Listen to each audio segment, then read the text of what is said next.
آئی بنوانا کیسا ہے؟ اگر زینت کے لیے ہو اور اگر شوہر کی خوشنودی کے لیے ہو۔ ویسے ہی عورت کو فل باڈی ویکسنگ کروانا کیسا ہے؟ پارلر میں جا کر یا گھر میں دوسری عورت سے شادی بیاہ کے موقع پر۔ ایسے ہی نیل پالش یا میک اپ لگا کر وضو یا غسل کیا تو کیا حکم ہو گیا، اور نماز پڑھ سکتے ہیں یا نہیں؟ اور سر کے بالوں پر پرماننٹ کلر کیا تو وضو اور غسل کا کیا حکم ہے؟ ویسے ہی بالوں کو اگر ہائی لائٹ کروایا تو غسل اور وضو کا کیا حکم ہوگا، اور نمازوں کا کیا کرے؟ دیکھیے ایبرو یعنی بھویں، تو ان کا بنوانا کیا آج کل فیشن چلا ہوا ہے کہ وہ اس کو نچواتی ہیں، نچوا کر کے بھووں کو جو ہے وہ پتلی باریک کر کے میں اضافہ کرنا چاہتے ہیں حسن میں۔ تو یہ چیز وہ ہے کہ جس پر لعنت آئی ہے۔ رسول اکرم سید عالم صلی اللہ تعالیٰ علیہ وسلم کی حدیث پاک ہے، آپ نے فرمایا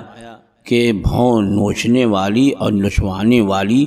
دونوں پر اللہ کی لعنت ہے۔ یعنی جو نچواتی ہیں بھوں کو اور بھوں کو جو نوچتی ہیں، ان دونوں پر اللہ کی لعنت ہے۔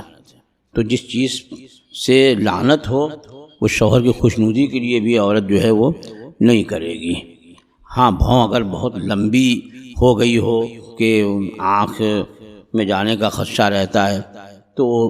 اس کے کترنے میں، تھوڑی بہت کترنے میں حرج نہیں ہے، لیکن وہ نچوا کر کے یا کتروا کر کے خوبصورت جو بنواتے ہیں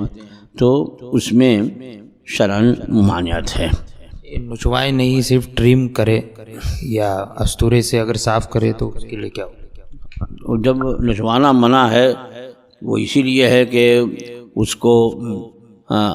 اللہ کی بنائی ہوئی چیز میں یہ تغییر ہے، تو اسی طریقے سے وہ اس کو استورے سے صاف کروا دینا یا یہ کہ کینچی سے بالکل چھوٹا کر دینا، یہ بھی تقریباً اسی حکم میں آئے گا۔ اس وجہ سے ان باتوں سے بچے۔ اور نیل پالش کے بارے میں پوچھا گیا تو نیل پالش جو ہے جب ناخن پر وہ لگاتے ہیں تو ایک جرم سا اس پر بیٹھ جاتا ہے، یعنی اس کے نیچے پانی نہیں پہنچتا، کیونکہ نیل پالش جو ہے مہندی کے کلر کے جیسا نہیں ہے کہ مہندی لگائی جاتی ہے اور پھر مہندی کا جرم چھوڑا دیتے ہیں تو صرف اس کا رنگ جو ہے ناخن پہ یا کھال پہ رہتا ہے، بلکہ وہاں نیل پالش میں باقاعدہ پالش جو جس طرح پلاسٹر کیا جاتا ہے ویسے ہی ناخنوں پر وہ پلاسٹر کے جیسے وہ پالش ہوتی ہے، اس کے نیچے پانی نہیں پہنچتا تو نہ غسل ہوگا نہ وضو ہوگا۔ اور کیا میک اپ میں؟ اب میک اپ میں کہ اگر چہرے وغیرہ پہ پاؤڈر لگایا ہے یا اور کوئی ایسی چیز زینت کے لیے لگائی ہے اور وضو کیا اور اس کو چھوڑا دیا کہ پانی جو ہے جلد پر، یعنی کوئی ایسی چیز جلد پہ ناخن میں لگانا کہ جس سے نیچے پانی نہ پہنچے تو وہ جائز بھی نہیں ہے اور اس سے وضو بھی نہیں ہوگا، غسل نہیں ہوگا۔ اور اگر کوئی ایسی چیز چہرے پہ نہیں لگائی ہے بلکہ جیسے تیل لگا لیا یا اور کوئی ایسی پاک کریم لگائی ہے، اس کو مسل دیا کہ اس کے وہ جلد پر پانی بہہ جاتا ہے تو اس سے وضو بھی ہو جائے گا اور غسل بھی ہو جائے گا، تو ایسی چیز لگانے سے بچے۔ پھر یہ پوچھا گیا کہ بالوں میں کلر کیا تو بال میں کلر ایسے ہی جیسے کہ مہندی لگاتے ہیں تو بال لال ہو جاتا ہے یا بال براؤن ہو جاتا ہے تو وہ رنگ ہے، اس کا کوئی جرم نہیں ہے۔ تو وہاں بال میں اس طرح کا کلر کہ جس پر کوئی بال میں جرم نہیں ہو بلکہ صرف رنگ آیا تو وہ وضو یا غسل سے مانع نہیں ہے۔ ہاں یہ ہے کہ جس کے بال سفید نہیں ہوئے ہیں، کالے ہیں، لیکن ان کا کلر بدلنے کے لیے طرح طرح کا آج کل فیشن چلا ہوا ہے، تو جہاں یہ وضع فساق ہے، فاسقہ عورتوں کی وضع ہے، وہاں بچنا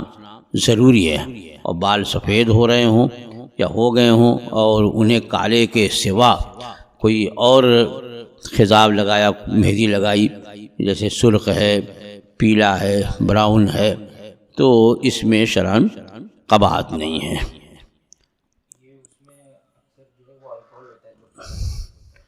ہاں، یہ بتایا گیا ہے کہ جو کلر لگایا جاتا ہے اس میں الکوہل کی آمیزش ہوتی ہے، تو اگر کوئی بھی الکوہل یا کوئی بھی چیز اس خضاب میں اگر ناپاک ہے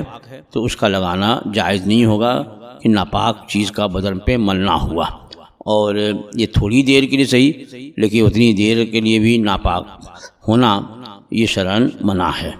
تو ناپاک چیز نہ لگائیں، پاک چیز جیسے مہندی ہے، یا خود آپ اپنے ہاتھوں سے کوئی ایسا لکوڈ بنائیں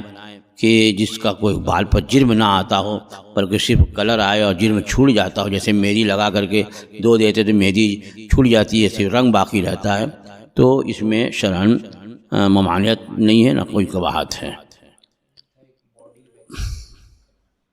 کیا کرتے ہو؟ ہاں، یہ سوال تھا کہ بدن سے بال کا دور کرنا، تو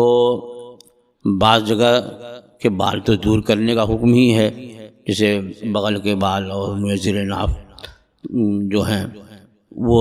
ان کا دور کرنا، تو 40 دن کے اندر اندر اس کا کرنا ہے، اور 40 دن ہو جائے تو پھر مکروہ تحریمی ہے، تو یہ تو شرعی حکم ہوا۔ اب یہ کہ بدن سے اور روئیں کا دور کرنا، تو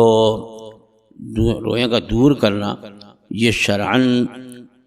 ناجائز حرام تو نہیں ہے، لیکن اس کے لیے عورت کے سامنے بھی بدن کا کھولنا یہ جائز نہیں ہوگا، کیونکہ عورت کے سامنے بھی بدن کے سارے حصے نہیں کھولے جا سکتے۔ ہاں، جب علاج کی ضرورت ہو تو معالج کے سامنے کھولنا یہ ضرورت اور مجبوری ہے، تو جو بال وہ اپنے ہاتھ سے دور کر سکتی ہو اور شرعاً وہاں کوئی قباحت نہیں ہے، جیسے بازو کے روئیں ہوئے یا پیر وغیرہ کے روئیں ہوئے، کہ اپنے ہاتھ سے اگر دور کر سکتے ہیں تو ان میں قباحت نہیں ہے۔